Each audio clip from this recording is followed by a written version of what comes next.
That has to go down as one of the most miserable group stages in the Champions League you are ever going to see from Manchester United. Confirmed, not only are we not through in the Champions League, we are bottom of a group which contained Galatasaray and Copenhagen. We have conceded 15 goals. I think that's more than anybody in the group stage. We have won one game.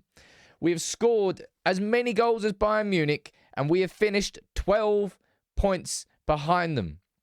Manchester United there tonight. Look, Ten Hag switched it in terms of how much Man United were pressing. It was a lot less chaotic tonight. But if the chaos was one end of the spectrum, then tonight's performance was the other end of the spectrum, equally as imbalanced. Man United having zero attacking threat, booed off at Old Trafford, chance of attack. And that really was, that is pure, it's just a ball of chaos, that group stage. From the first game away at Bayern Munich to controlling the first 20 and that mistake from Onana, and then getting a goal back in from Højlund and the handball, and then scoring 3 away at Bayern Munich and you don't get a point. To then playing Galatasaray at home and the madness of all of that, and then the penalty given away by Casemiro after the hospital pass from Onana, and we concede another 3. And then you go in, I think we had 1-0 went to Copenhagen, and then the madness game. The 4-3 away at Copenhagen, 2-0 up, Rashford red, just pure madness. And then Galatasaray 2-0 up. And if you're going to try and isolate this Champions League group stage exit to one moment or one player, you're mad. It's just a collection of chaotic, uncontrolled performances that ultimately are Ten Hag's doing. The fact that we played like that tonight tells you it's a tactical choice, how open we have been in the 5 previous games. Had we approached the Champions League like we did tonight against Copenhagen, against Galatasaray, we would have gone through. We would have gone through. If we played like that style of play tonight against those teams, we would have gone through. Tonight, Erik Ten Hag, he accommodated Scott McTominay. That whole midfield setup was around Scott McTominay. I predicted it before the game. I got the 11 spot on, and I predicted that Bruno would probably play deeper because Ten Hag wants the goal threat of McTominay in his team, and that's why Bruno played deeper, and we played better as a defensive collective unit as a consequence.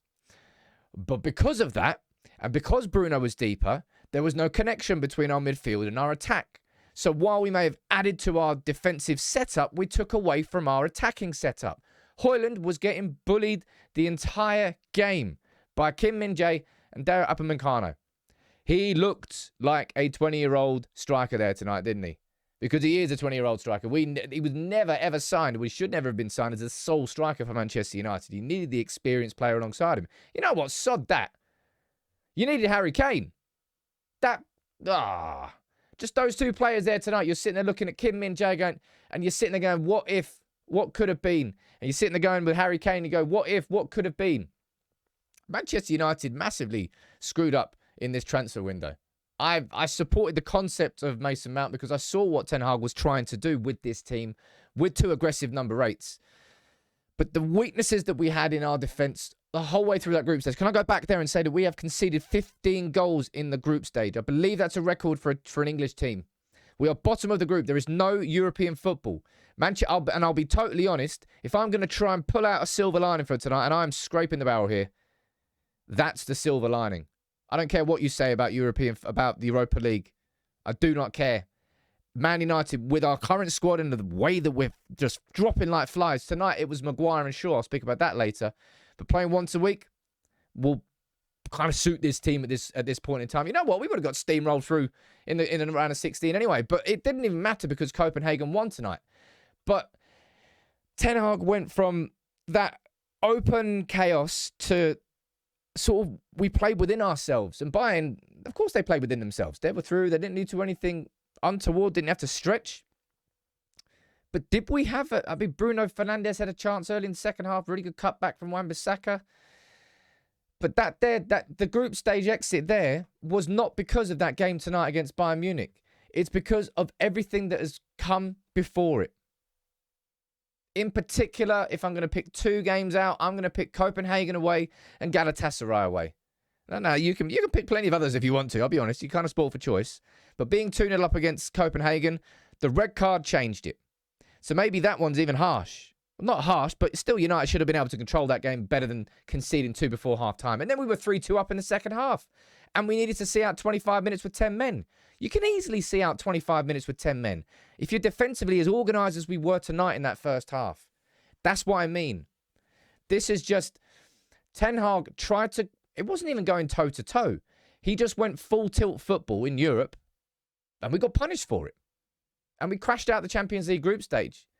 I imagine there's going to be a lot of people that are going to be trying to point the finger specifically at Onana for this exit. And I'll be honest, he is one of the players who is most culpable with those individual mistakes. But United, under Ten Hag, in Europe in particular, I'm not saying that we're that much better in the league right now, but in Europe is where we have been carved open the most. I'll go back to it again. We have conceded 15 goals in 6 games, and we have finished bottom of that group. More injuries. Luke Shaw going off with a hamstring injury. Harry Maguire going off with a groin injury.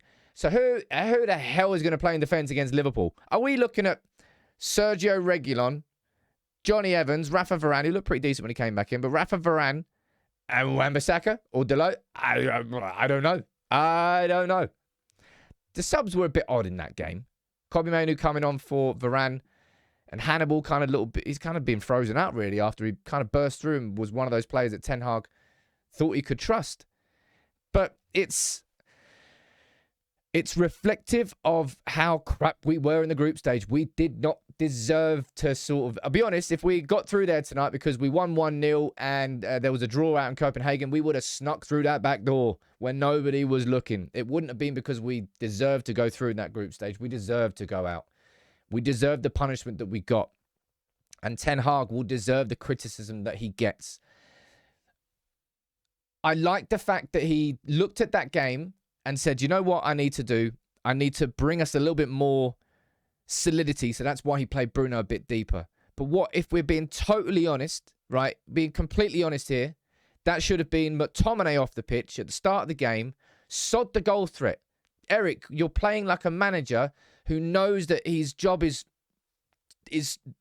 under threat. So he's playing the players he thinks are just going to get him the goals.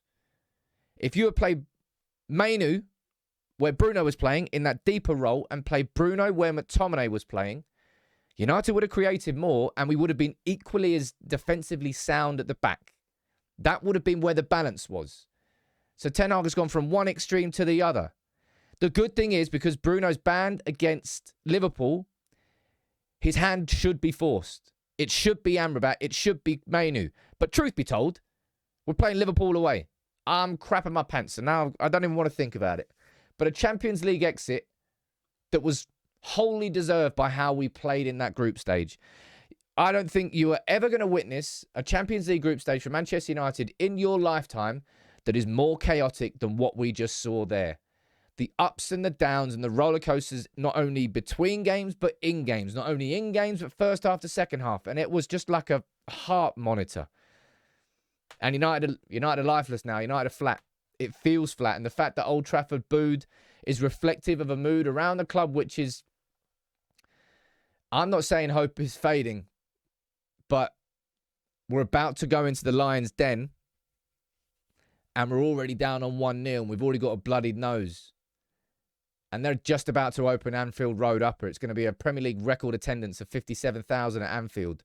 And the way that this team plays, the way that this team crumbles in those sorts of situations, I'm crapping myself.